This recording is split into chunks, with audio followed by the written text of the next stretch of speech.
Alright, today I'm going to look for the Mcstay Family Memorial just north of Victorville, California. This is Joe, his wife Summer, their son Gianni, and their other son, Joe Jr. They went missing February 4th, 2010. When the family didn't hear anything from them after texts and calls, they got worried. They did own a Earth Inspiring Products. It's a company that builds decorative fountains, and this is what they look like. And this is Chase Merrick, one of their business partners. He did the welding for the fountains. So they went to their house and they weren't home. They didn't find anything weird. So I don't know, they just reported them missing. This is where they found their Suzu Trooper down by the Mexican border parked.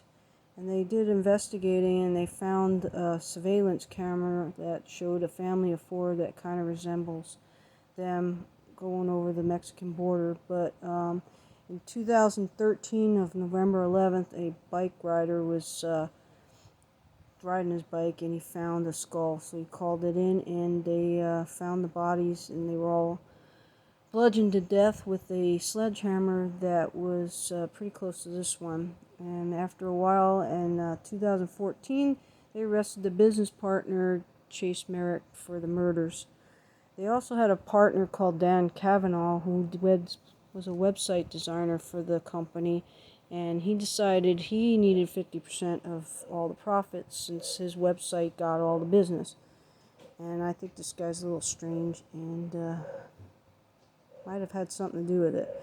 This is Chase in the courthouse, and this is Chase looking like he's screwed because of his great lawyers he had.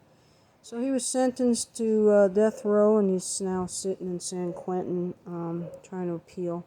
If you want to know more about this case, check out Two Shallow Graves. It's on Discovery Plus. It does more in depth of it. This is what the memorial looked like before I got here, and this is what it looks like today.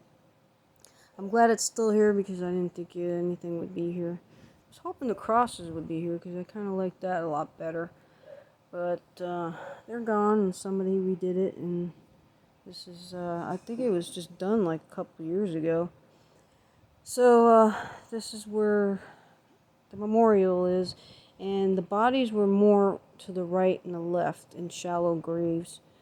So they put this in the middle, but it's in the general area of where the bodies were found.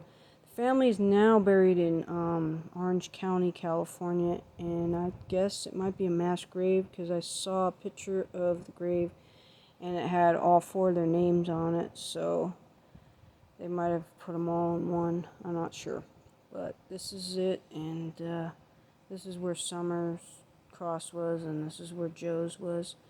Fun fact, Chase Merritt's, my cat's coming. Chase Merritt's brother, Bennett Merritt, in the 70s, his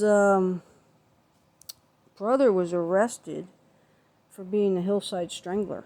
And he was in jail for a while for it until they found the real two guys that actually did the murders. So that's a little scary fact.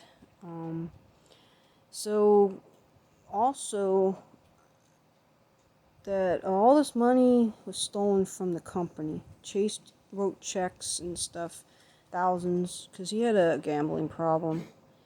And also, Dan Cavanaugh stole money too, especially like a couple days after the family was found missing on February 4th.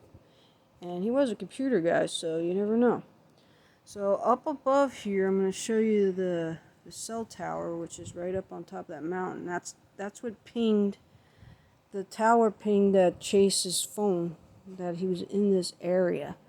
So that's pretty much what made him get arrested and get in the chair, I guess, for doing it. Also on his phone, there was like a few hours it was just blank, like he shut off his phone, which is kind of weird too. But he says he's innocent. He didn't do it. I don't see how one person can do it. I don't know. There's so many different stories.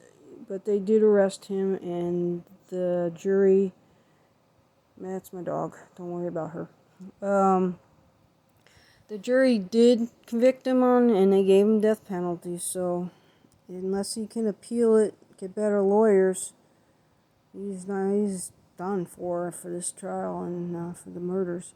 I don't see why he would do it. It's all just for money. And especially those two little kids, they're only 3 and 4 years old, and I don't see how anybody could do something like that to those little kids.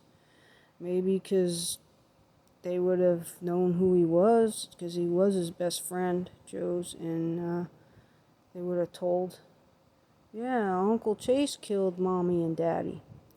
So, I don't know. Guess we'll never know for sure, but we do know for sure that this family was taken way too soon. So, rest in peace, Mcstays.